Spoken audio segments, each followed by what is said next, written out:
कथावाचक अनिरुद्ध आचार्य जी एक जगह अपने प्रवचन दे रहे थे और प्रवचन के दौरान ही एक भक्त ने उनसे सवाल किया। सवाल करते हुए वो कहता है कि गुरुजी राधे राधे, घर वाले मुझसे शादी कराने के लिए बोलते हैं, लेकिन मुझे थोड़ा डर लगता है। हम आजकल देख रहे हैं कि बहुत जल्दी डाइवोर्स हो रहे हैं। जैसे ही ये सवाल सुना जाता है उसके बाद कथावाचक अनिरुद्ध आचार्य जी कहते हैं कि इसका एक ही समाधान है, लड़की 14 साल की होगी और 14 साल की लड़की आपके घर दुल्हन बन के आएगी तो उस समय वो बच्ची होगी। समझ रहे हो ना? लोग फिर जल्दी शादियां करना शुरू कर देंगे क्योंकि अब लड़कियां लाते हैं 25 साल की। क्योंकि अब लड़कियां लाते हैं 25 साल की। अब 25 साल की लड़की 4 जगह वो मुंह मार चुकी होती है, सब नहीं पर बहुत। और वो 25 साल की जब तक आती है तो पूरी जवान होके आती है। जब जवान होके आएगी तो स्वाभाविक है कि वो अपनी जवानी कहीं ना कहीं तो वो उसकी जवानी फिसल जाएगी या जाएगी, उसकी जवानी कहीं ना कहीं फिसल जाएगी। बस ये उन्होंने बोला। उसके बाद सोशल मीडिया के अलग अलग प्लेटफॉर्म पर बहुत तेजी के साथ वायरल होना शुरू हो जाता है। इधर वायरल हो रहा था, एक पूर्व आर्मी ऑफिसर होती हैं जिनका नाम खुशबू पाटनी होता है। इन्होंने 30 जुलाई 2025 को इसके जवाब में एक वीडियो जारी कर दिया। कहता है कि 25 साल मतलब 25 साल से जो लड़कियां हैं, 25 साल के ऊपर वाली लड़कियां हैं, सारी नहीं, कुछ जो लिव इन में रहती हैं वो मुंह मार के आती हैं। अगर ये मेरे सामने होता ना, मैं इसको समझा देती कि मुंह मारना क्या होता है। I would have made him understand clear and these are bloody anti nationalist lot. You should never be supporting such bastards of highest order, all the नामर्ड्स ऑफ इस तरह की बातें उन्होंने बोली। जैसे ये वीडियो जारी की जाती है उसके बाद फिर बवाल हो जाता है सोशल मीडिया पर, अलग अलग प्लेटफॉर्म पर। उसके बाद फिर हालांकि कुछ टाइम के बाद ये मामला बिल्कुल पूरी तरह से शांत हो जाता है, लेकिन जिस तरह से ये वायरल हुआ था किसी ने सोचा नहीं था कि आगे क्या होगा।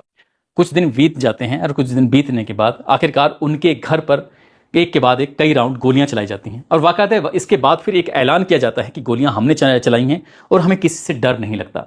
बस इतना था। उसके बाद फिर उत्तर प्रदेश की पुलिस हो या फिर हरियाणा की पुलिस हो, राजस्थान की पुलिस हो, दिल्ली की पुलिस हो, चारों तरफ से लग जाते हैं।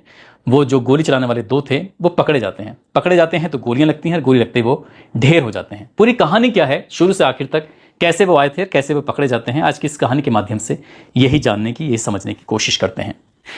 आदाब, नमस्कार, सत श्री अकाल। मैं उस्मान सैफी। आज की जो सच्ची घटना मैं आपको सुनाने जा रहा हूं, ये सच्ची घटना है उत्तर प्रदेश के जिला बरेली की। जिला बरेली में एक घटना को अंजाम देना था, इसलिए उत्तर प्रदेश के जिला बागपत के रहने वाले 2 शूटर जो अभी नए नए भर्ती हुए थे, गैंगस्टर की जॉब उनके लिए खुली थी और जैसे वो भर्ती होते हैं इनका नाम होता है नकुल और दूसरे का नाम होता है विजय। वो उन्हें काम दिया जाता है, एक उन्हें टास्क दिया जाता है कि आपको जाना है और जाने के बाद कई राउंड फायर करने हैं। दरअसल इनको टास्क दिया गया था उत्तर प्रदेश के जिला बरेली में सिविल लाइन्स जो थाना क्षेत्र है, सिविल लाइन्स के विला नंबर 40 पर उन्हें गोलियां चलानी थी। दरअसल ये तारीख थी 11 सितंबर 2025 की सुबह लगभग 4 बजे के आसपास।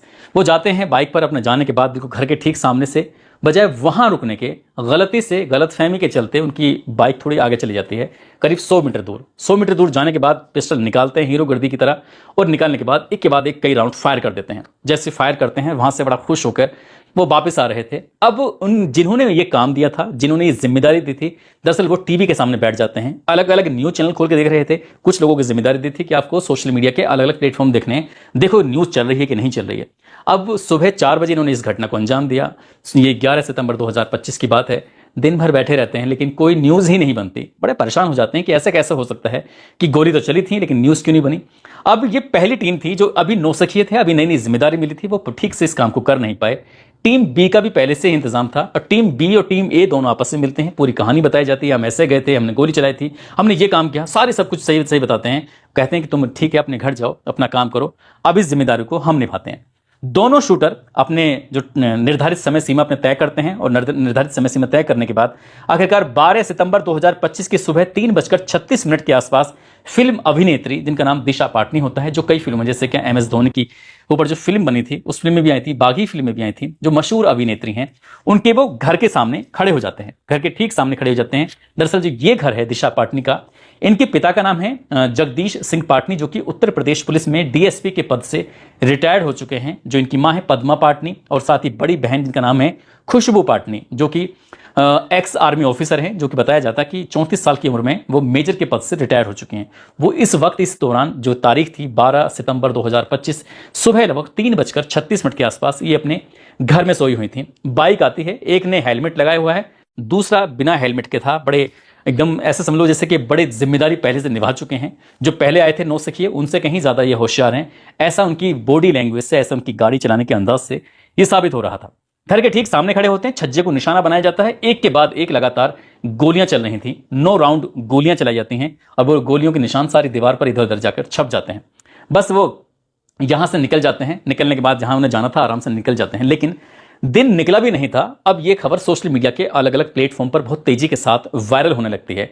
जहां देखो हर सोशल मीडिया के हैंडल पर वहां खबर चल रही थी। एक्स हो, फेसबुक हो, ट्विटर हो, या ट्विटर नहीं एक्स हो, या फिर फेसबुक हो, जहां देखो यूट्यूब से लेकर हर जगह यही चल रहा था। न्यूज चैनल पर भी ये वीडियो आना शुरू हो जाता है। अगले दिन अखबारों में अच्छी बड़ी बड़ी खबर प्रकाशित होती है और प्रकाशित होने के बाद फिर यह पता चलता है कि पिछले दिनों अनिरुद्ध आचार्य जी ने जो बोला था, उस पर खुशबू पाटनी ने जो बयान दिया था, दरअसल इसी बयान के पलटवार करते हुए कुछ एक गैंगस्टर हैं जिनका नाम रोहित गोदारा है। रोहित गोदारा ने ऐसा दावा किया जा रहा है कि उनके नाम से एक फेसबुक पोस्ट की जाती है। फेसबुक पोस्ट करने के बाद उनसे ये कहा जाता है कि जब हमारे संतों को कोई इस तरह की भाषा का इस्तेमाल करेगा, ऐसा बोलेगा, तो हम उसे छोड़ेंगे नहीं। अभी तो सिर्फ ये ट्रेलर है, देखना आगे क्या क्या हो सकता है। और ध्यान रखना, पूरी फिल्मी हस्ती हो या कोई भी हो, वो किसी भी कीमत पर बख्शा नहीं जाएगा। ये रोहित गोदारा, गोल्डी बराड़, जिनका नाम काफी सुना होगा गैंगस्टर की दुनिया में, लॉरेंस बिश्नोई, गैंगस्टर की दुनिया में आजकल पूरी दुनिया में एक बड़ा नाम मशहूर हो रहा है। ये इसका खास गुर्गा है इन दोनों का, जिसका नाम रोहित गोदारा होता है। अब रोहित गोदारा की इस पोस्ट पर पुलिस ने अपनी जांच पड़ताल में जुट जाती है। चारों तरफ दहशत का माहौल था। पिछले साल की बात है, सलमान खान के घर पर भी कुछ इसी तरह का, और सलमान खान के भी खास दोस्त होते हैं, उनको भी गोली मार कर उनकी हत्या कर दी जाती है। ये इन्हीं गैंगस्टरों ने फेसबुक के माध्यम से अलग अलग बार में इस तरह की जिम्मेदारी ले ली थी। अब ये जिम्मेदारी तो इन्होंने ले ली, लेकिन जब बात एसएसपी अनुराग आर्य के पास पहुंचती है, जो कि बरेली के एसएसपी होते हैं, उन्होंने एसपी सिटी और एसपी क्राइम से बातचीत की। उन्होंने कहा कि भाई इस मामले की बहुत ईमानदारी से जांच होनी चाहिए, देख लेना कोई भी किसी भी प्रकार की लापरवाही नहीं होनी चाहिए। अब क्योंकि मामला सोशल मीडिया के अलग अलग प्लेटफॉर्म पर वायरल हो रहा था, उत्तर प्रदेश की यूपी जो एसटीएफ होते हैं और साथ ही अलग अलग जो पुलिस होती है, क्राइम ब्रांच, सभी जो पुलिस होती हैं वो जांच पड़ताल में जुट जाती हैं। लेकिन 14 सितंबर 2025 को आखिरकार जब मामला ज्यादा हाईलाइट हो जाता है, तो उत्तर प्रदेश के मुख्यमंत्री योगी आदित्यनाथ पूर्व डीएसपी जो दिशा पाटनी अभिनेत्री होती हैं, उनके पिता से बातचीत करते हैं। पिता से बातचीत करने के बाद कहते हैं कि बिल्कुल भी परेशान होने की जरूरत नहीं है, तुम्हारे घर पर पुलिस की गारद लगा दी गई है, पुलिस तुम्हारे पूरी रक्षा में रहेगी, तुम्हारी बेटी जो मुंबई में है उसकी भी रक्षा की जाएगी, बिल्कुल परेशान मत होना। साथ ही जो तुम्हारी बड़ी बेटी है उसको भी सुरक्षा दी जाएगी, यानी कि पूरे घर की सुरक्षा दी जाएगी, परेशान होने की जरूरत नहीं है। और जो भी हैं इसके पीछे उनको जल्दी से जल्द पकड़ लिया जाएगा। अब इसके बाद मेरठ, नोएडा, लखनऊ, बरेली, ये तो पुलिस लगी हुई थी इन जिलों की, साथ ही दिल्ली की पुलिस, हरियाणा की पुलिस, राजस्थान की पुलिस, ये भी लग जाती हैं। और 48 घंटे में बरेली के आसपास जितने भी कैमरे लगे हुए थे, लगभग 2500 कैमरों को बड़ी बारीकी से देखा, खंगाल आ गया। पता चलता है कि एक बाइक दिखाई देती है, अपाचे बाइक, एक ने हेलमेट लगाया हुआ है, दूसरे ने नहीं लगाया हुआ है। लेकिन जब बाइक को और थोड़ा करीब से देखने की कोशिश कर रहे थे तो उस पर कोई नंबर प्लेट नहीं थी। लेकिन कुछ और आगे चलने के बाद उस पर नंबर प्लेट लग जाती है। अब नंबर प्लेट लगने के बाद उसका पूरा रूप ही बदल जाता है गाड़ी का। लेकिन पुलिस अपनी जब जांच पड़ताल कर रही थी तो ये देखने की कोशिश कर रही थी कि इस पर DL4XCX0577 कुछ गाड़ी पर इस तरह का नंबर लिखा हुआ था। लेकिन पुलिस ने जब इसकी जांच पड़ताल करना शुरू किया है, दो और बारीक में जाने की कोशिश की है, तो ये बाइक थी नई दिल्ली सुल्तानपुरी के अनिल पुत्र हवा सिंह के नाम पंजीकृत थी। क्या उनकी बाइक चोरी हुई है या उन्होंने बाइक अपनी मर्जी से दी है, ये तो खैर पुलिस की जांच का विषय है। लेकिन पुलिस अब इनकी तलाश में जुट जाती है कि आखिरकार ये बाइक कौन चला रहे थे, कौन पीछे बैठा था, गोलियां किसने चलाई थी। पुलिस ने जब अपनी जांच पड़ताल करना शुरू किया है तो पुलिस इन सीसीटीवी कैमरों की मदद से पहुंच जाती है रामपुर में अपना पंजाब एक होटल है। उस होटल में जब जाते हैं तो पता चलता है कि दोनों बदमाश तो ये यहीं पर रुके हुए थे। इनके चेहरे अब बिल्कुल साफ सुथरे दिखाई दे रहे थे। अब तक जो 2500 कैमरों में देखा गया था वहां पर साफ सुथरे चेहरे दिखाई नहीं दे रहे थे। अब इसमें पहला नाम निकल के आता है हरियाणा का, एक रोहतक है, रोहतक की एक कहनी गांव लगता है, वहां का रहने वाला रविंद्र उर्फ कल्लू, जो कि इसके बारे में जब जांच पड़ताल की जाती है तो 8 महीने पहले इसने लव मैरिज की थी। और साथ ही जो इसके पिता हैं वो बिजली का काम करते हैं, ये अपने पिता के साथ बिजली का काम करता है। लेकिन कुछ साल पहले इसने एक व्यक्ति के सर में बहुत तेजी के साथ रोड मार दी थी। उसके बाद उसकी हत्या कर दी थी, मर चुका था। मरने के बाद ये मामला काफी हाईलाइट रहा।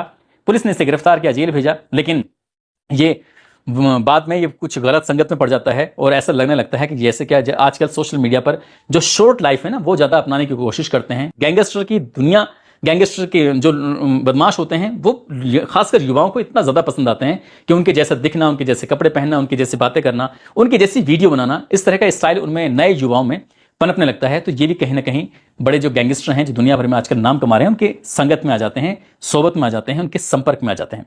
दूसरा जो था बाइक पर, उसका नाम वो भी हरियाणा के सोनीपत का मयूर विहार एक इलाका लगता है। वो डेयरी चलाता है। इसकी हालत बद से बदतर है, यानी कि बहुत ज्यादा गरीब हालत में है। 10 या 12 लाख रुपए के आसपास इसके परिवार के लोगों ने उधार लिए, फिर घर बनाया। अभी ना घर पर दरवाजे हैं ठीक से, ना खिड़कियां हैं ठीक से, ना बिजली का कोई इंतजाम है। ऐसी ही कुछ स्थिति है। डेयरी वेरी खुलवाई ताकि ये काम कर सके। ऐसा बताया जाता है कि लड़का बीमार रहता है, इसकी वजह से ये बाहर काम नहीं करता। पिता जो इसके हैं राजेंद्र हैं, जो कि गार्ड का काम करते हैं, तो इन्होंने अपने बेटे को ऐसे काम करवाने की कोशिश की, लेकिन जब पुलिस ने जांच पड़ताल की तो ये भी बाइक पर बैठा हुआ था, जो कि जो कैमरे में बिल्कुल साफ साफ हो चुका था। ऐसा पुलिस, उत्तर प्रदेश की पुलिस ये दावा कर रही थी।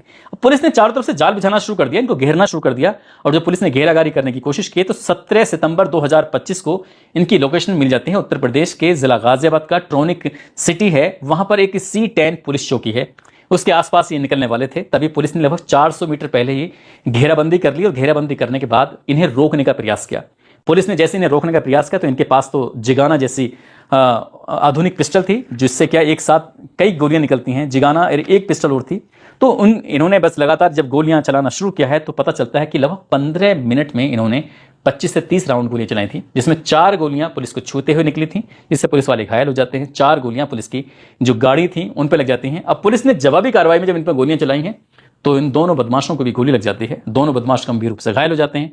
नजदीकी हॉस्पिटल लेके जाते हैं, तब तक पता चलता है कि इनका राम नाम सत्य हो चुका है, यानी कि बेचारे ये मारे जा चुके हैं। बस इतना था। ये सोशल मीडिया पर ये बहुत तेजी के साथ वायरल होने लगता है कि पुलिस की जवाबी कार्रवाई में अरुण और दूसरा जो था रविंद्र, ये दोनों ढेर हो गए हैं, मारे गए हैं। बस इनका ये लिखना सोशल मीडिया पर ये लिखा जा रहा था कि इनके बारे में कि ये मारे गए, ढेर हो गए। लेकिन एक पोस्ट और वायरल होती है, एक पोस्ट और की जाती है। वो पोस्ट थी रोहित गोदारा की, फिर से की जाती है। रोहित गोदारा कहते हैं कि हमारे भाई ढेर नहीं हुए हैं, शहीद हुए हैं। भाइयों, आज ये जो एनकाउंटर हुआ है हमारे लिए जीवन की सबसे बड़ी क्षति है। हम आपको बता दें कि यह जो न्यूज चैनल वाले चला रहे हैं कि ढेर हुए हैं, ढेर नहीं हुए हैं, शहीद हुए हैं। इन भाइयों ने धर्म के लिए अपना बलिदान दे दिया है। अरे कुछ तो शर्म करो। एक मुंह से तुम सनातन सनातन चिल्लाते रहते हो और जो सनातन के लिए लड़ाई लड़ रहे हैं उसे तुम मार रहे हो। यह इंसाफ नहीं हो सकता। सनातन की हार हुई है। जितने भी सनातन धर्म का नाम लेकर घूम रहे हैं ये सिर्फ अपनी रोटी सेक रहे हैं। यह एनकाउंटर नहीं बल्कि सनातन की हार हुई है।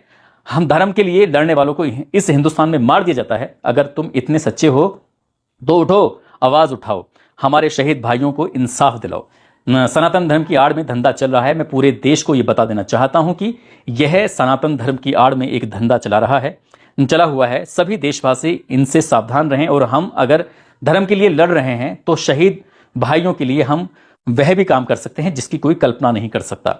इसमें जिसका भी हाथ है वह चाहे कितना भी पैसे वाला हो, पावर वाला हो, वक्त लग सकता है लेकिन माफी नहीं है। अब ये सीधे सीधे उत्तर प्रदेश पुलिस को खुली चुनौती। उत्तर प्रदेश पुलिस को रोहित गोदारा के नाम से फेसबुक पर पोस्ट की गई थी, उससे धमकी दी जाती है कि अब तुम्हारा क्या होगा। यानी कि अब उत्तर प्रदेश की पुलिस इन गैंगस्टरों के खतरे में है। अब देखो, अगर उत्तर प्रदेश पुलिस को अपनी जान बचानी है तो इन गैंगस्टरों का सामना करना पड़ेगा। अब हमने रोहित गोदारा के बारे में जानने की कोशिश की तो गोल्डी बराड़, साथ ही लॉरेंस बिश्नोई, ये इनका बहुत ही खास गुर्गा बताया जाता है।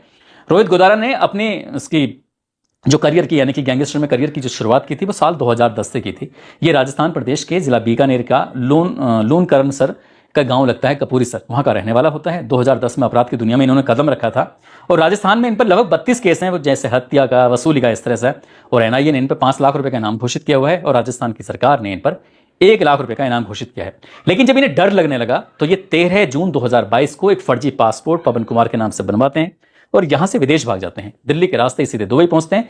दुबई से अजरबैजान एक जगह लगती है, वहां पहुंच जाते हैं। लेकिन पुलिस ने इन्हें पकड़ लिया था, लेकिन वहां रोहित गोदारा के ऊपर कोई केस वेस दर्ज नहीं था, इसलिए छोड़ दिया। अब ये विदेश में रहते हैं। विदेश में रहने के बाद सोशल मीडिया पर पूरी तरह से एक्टिव रहते हैं।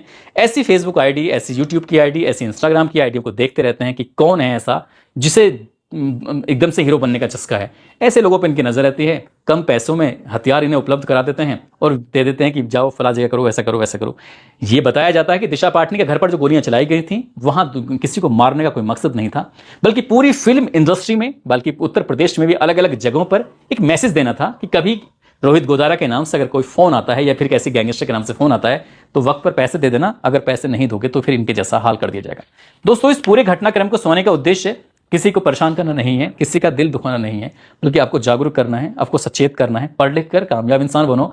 गैंगस्टर की राह बड़ी छोटी होती है और जो गोलियां चलाता है उसकी भी, जो कहते हैं कि कातिल की मौत कत्ल होती है, इसलिए गलत रास्ते पर नहीं चलना।